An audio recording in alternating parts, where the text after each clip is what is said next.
আমি সদৌ অসম ট্ৰাইবেল সংঘ বৰ্ণিহাট প্ৰাথমিক কমিটি আৰু ডিমুৰীয়া জিলাৰ সমিতিৰ তৰফৰ পৰা আৰু আমাৰ লগত কাৰ্বি ছাত্ৰ সন্থা আৰু বড়ো ছাত্ৰ সন্থা আমি সকলোৱে লগ লাগি যোৱা 7 তাৰিখে GM কোকত কাৰ্বি আংলঙৰ পৰা কাম কৰিব অহা দেৱৰাম তথা লংবিৰাম ৰংহাঙৰ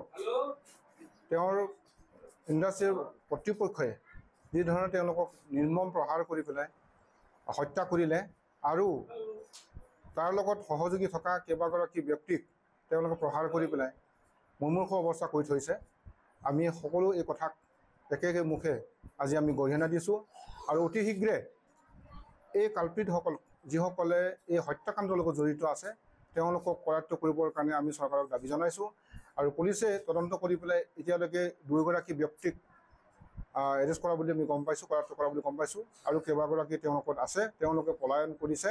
তেওঁলোককো অতি শীঘ্ৰে কৰায়ত্ব কৰিবৰ কাৰণে আমি দাবী জনাইছোঁ। আজি আপোনালোকৰ মিডিয়াৰ জৰিয়তে আমি দাবী জনাইছোঁ। আমাৰ কথাটো হৈছে SN কুকৰ GM কুকৰ এই ধৰণৰ মাৰপিট কৰা বা অন্যান্য ধৰণৰ অনৈতিক কামত লিপ্ত হোৱা কথাটো আমি আগতো গম পাইছিলোঁ, বহুতবাৰ আমি এনেকুৱা অভিযোগ পাইছিলোঁ। এই অভিযোগটো আজি ইয়াত এই লংবিৰামৰ মৃত্যুৱে আজি প্ৰমাণ কৰি দিলে সঁচাকৈ তেওঁলোকে এই ধৰণে অনৈতিক কামৰ লগত লিপ্ত থাকে আৰু বিভিন্ন মানে প্ৰান্তৰ পৰা অহা আমাৰ কৰ্মচাৰীসকলক তেওঁলোকে প্ৰলোভন দি পেলাই ইয়াত কাম কৰিবলৈ আনি তেওঁলোকে এই ধৰণে অত্যাচাৰ কৰাটো আমি এতিয়া সকলোৱে মানে ইয়াতে বিদিত হ'লোঁ, জানিব পাৰিলোঁ। গতিকে আমি এই গোটেই ঘটনাটোক আমি অতি শীঘ্ৰে তদন্ত কৰিবৰ কাৰণে আমাৰ প্ৰাথমিক কমিটিয়ে সংঘৰ প্ৰাথমিক কমিটিৰ পৰা আমি ইতিমধ্যে তদন্ত চলাইছোঁ আৰু আমি এইটো আহ্বান জনাইছোঁ যিসকল কৰ্মচাৰী এতিয়াও বহু ইয়াত এই অঞ্চলত বহুত উদ্যোগ ইণ্ডাষ্ট্ৰী আছে, বহু এৰিয়াত এতিয়ালৈকে ইয়াত কৰ্মৰত অৱস্থাত বিভিন্ন প্ৰান্তৰ পৰা আহিছে। এই কৰ্মৰত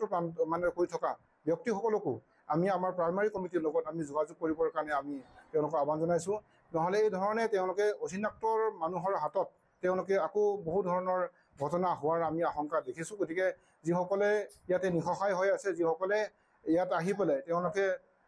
2 পইচা উপাৰ্জন কৰিবৰ কাৰণে আহিছে কিন্তু নিঃসহায় হৈছে, সেইসকল ব্যক্তিকো আমি আপোনালোকৰ মিডিয়াৰ জৰিয়তে ইয়াত আমাৰ প্ৰাথমিক কমিটিৰ লগত আমি যোগাযোগ কৰিবৰ কাৰণে আমি আহ্বান জনাইছোঁ। এতিয়া আমাৰ কথা হ'ল যে যিজন ব্যক্তি লংবিৰাম ৰংহাং যিটো মৃত্যু হ'ল, এই মৃত্যুক নিশ্চয় আমি সকলোৱে দুখ প্ৰকাশ কৰিছোঁ আৰু যিসকল মানে আহত হৈছে সেই পৰিয়ালসকলৰ লগত আমি সকলোৱে একেলগে সমবেদনা জ্ঞাপন কৰিছোঁ আৰু যিসকল এতিয়াও চিকিৎসাধীন হৈছে তেওঁলোকে অতি শীঘ্ৰে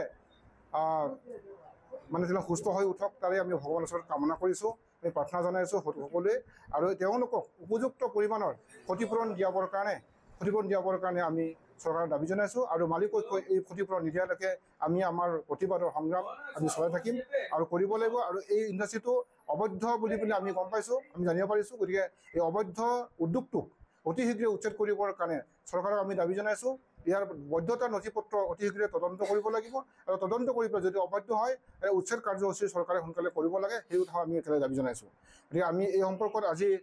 সংবাদমেলৰ জৰিয়তে আপোনালোকক জনোৱাৰ পিছতে আমি আমাৰ CDC সোণাপুৰ তেওঁক আমি এই সম্পৰ্কত তদন্ত কৰিবৰ কাৰণে এটা আমি স্মাৰকপত্ৰ প্ৰেৰণ কৰিম আৰু পুলিচৰ ওচৰতো আমি আমাৰ ফালৰ পৰা এটা নিজাকৈ আমি তেওঁলোকৰ ওপৰত আমি গোচৰ ৰুজু কৰিম।